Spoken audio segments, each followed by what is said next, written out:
LSU working to maintain that number one class. They did a good job of that this week. On Monday, a couple hours after we recorded the Wiltfong Whip Around, the number 7 ranked cornerback in the country, Havon Finny, committed to LSU over Michigan, Ohio State, Texas, and others. Steve, what type of priority was Finny to LSU? How big of a pickup was this?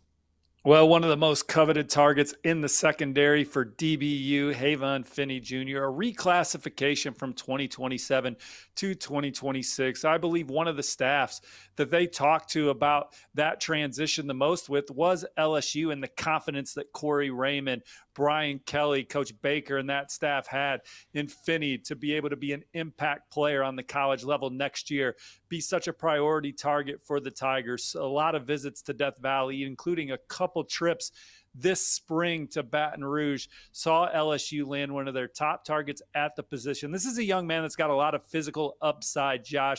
He's long, he's quick, he's fluid, but he's still developing physically. I think he's going to get bigger, faster, stronger on the next level. He is an instinctive, rangy defensive back. I saw him at the Overtime OT7 event earlier this spring. He was one of the lockdown corners against some of the best receivers in the country.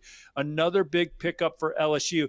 Guys, it is May in Indianapolis. The Indy 500 is upon us, and there is no program going faster on the college recruiting trail right now, bang for buck, than LSU. 10 commits now, 5 in the top 100. Havon Finny Jr., the latest. All right. So as we talk LSU recruiting, sitting here with the number 1 class this year, unlike last year, the theme hasn't been centered around the quarterback position. However, LSU does not have a quarterback committed in this class. So what is next for LSU at the quarterback position? Well, Josh, before we even get into that, the Bengal Tiger is your home for LSU intel on the football field, on the recruiting trail. Shea Dixon, Jarrett Rozier, Julie Bodwin, and that staff on top of everything. But the posters are amazing. And I go and drop this story yesterday about LSU, their race to maintain the number 1 ranked recruiting class throughout the cycle, and their skepticism. Oh, it doesn't mean much. We see these articles every year, and then we finish 5th or 6th.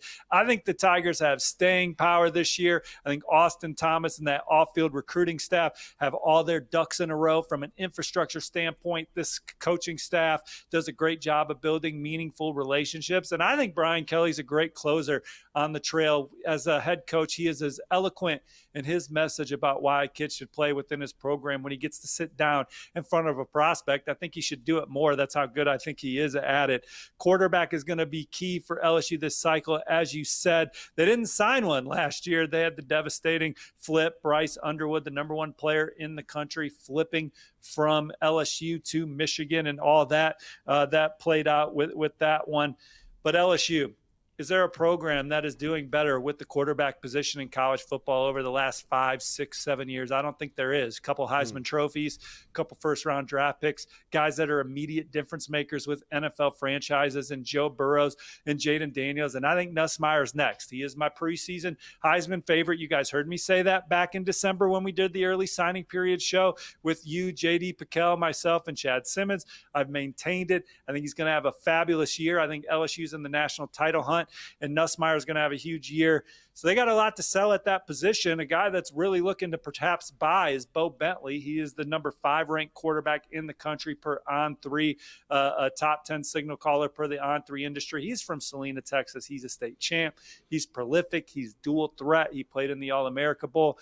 LSU's in the final 3. You have Oklahoma, LSU, and Georgia. I put LSU in the 2-hole going into official visits, but they've been closing fast on Oklahoma. He's a lifelong Sooners fan. Loves Coach Arbuckle over there with Oklahoma, has built a really good relationship with him, has talked with their transfer quarterback, John Mateer, about playing against Brent Venables' defense in practice. Oklahoma cannot be slept on from a proximity standpoint, a fandom standpoint. I still give them the edge, but LSU is their biggest threat in my opinion because of the way they've developed quarterbacks, how quickly he's built a connection with Joe Sloan, and then his visit to campus, he loved it, not just the support the football program gets, but the support all the athletic programs that LSU get, he said was one of the highlights from the way they support women's basketball, baseball, everything under that LSU umbrella is Go Tigers, and Bo Bentley's feeling it. All right. Well, as we currently talk, LSU has the number one class in America, but they only have one 5-star committed in Tristan Keys.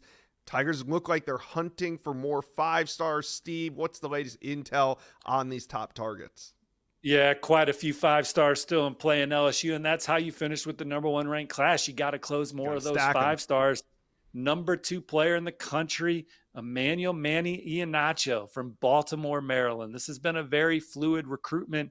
I talked to a source yesterday that thinks LSU is in the top 2 with Oregon. Now, he named Oregon his leader recently following a visit to Eugene in the scene, but he had a great visit to LSU, big needle mover.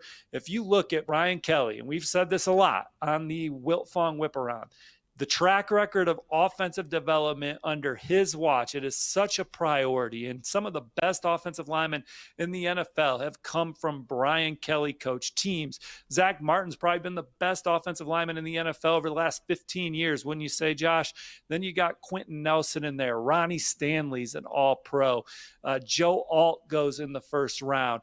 And then you have guys like Will Campbell. He's starting the next LSU wave, the number 4 pick in the latest draft. There is a lot to sell for LSU. Coach Davis does a phenomenal job of really connecting with their top targets at the position. I talked about the infrastructure with Austin Thomas and his staff that you're going to have to get a guy like Iannaccio to get these 5 stars. So LSU is in the middle of that race.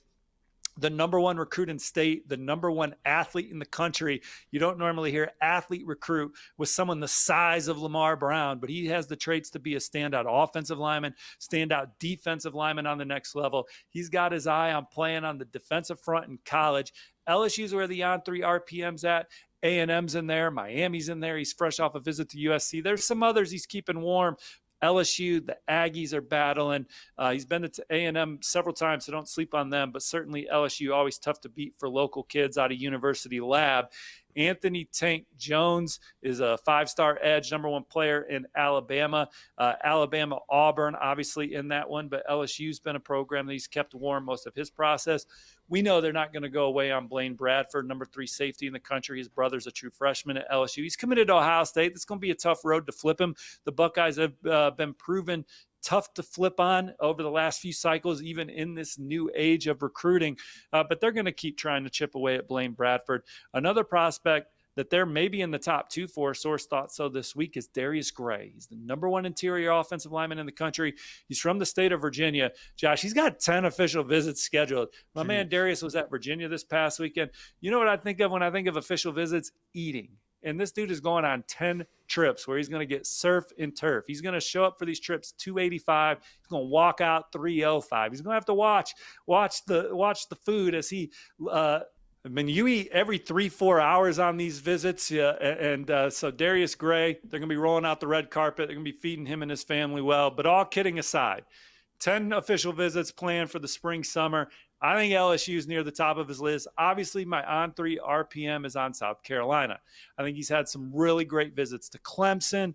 Ohio State's in there, Michigan, to name a few. But LSU is his dream school. He loves the way they develop offensive linemen, loves Coach Davis, loves the program in general. LSU is in the middle of that recruitment, and they're also a front runner for Jamarian Carlton, 5-star defensive lineman out of the Lone Star State. Had a really good visit to LSU this spring. He'll be back for an official visit this summer, and the Tigers are in that one as well. And those are just the 5 stars that LSU's tracking. Who else is on your radar right now for the Tigers? Well, obviously the on-3 industry's number 4 receiver, Ethan Feaster out of DeSoto, Texas. LSU is the on-3 RPM pick. He's been to A&M a few times this spring. You got Miami, USC, some others involved, but talking to a source close to Feaster coming out of his latest A&M trip, they said that LSU is still number 1. They're swinging at guys like Joel Wyatt, the number 3 athlete in the country. They like him at safety. Alabama linebacker J.J. Bush is maybe their most coveted second-level defender. They're in really good position for him. A couple Mississippi offensive linemen are coveted targets, Bryson Cooley And if Emmanuel Tucker decommits from Mississippi State, keep an eye on LSU. Jace Matthews is one of the top receivers in the country. They had him on campus. 2 new on-3 RPMs, Josh, in the secondary from in-state, Hayward Howard Jr. and Des Ellis. Those are a couple guys I like LSU to ultimately land, along with in-state defensive lineman Darius McKinley. There's a lot of other big names on the board this summer. They'll get touted corner Chauncey Kennan in for an official.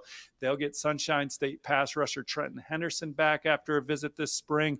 LSU is going to be a place that you got to keep an eye on. They have the #1 class in the country. They're trying to maintain it. The juice is on the board. We're going to be covering it here on the On3 Recruits channel, so hit like and subscribe. A lot of intel is going to be on the Bengal Tiger, so get your On3 subscription to read the Bengal Tiger. We're going to have it all, man, but LSU is a team to follow heading into the summer.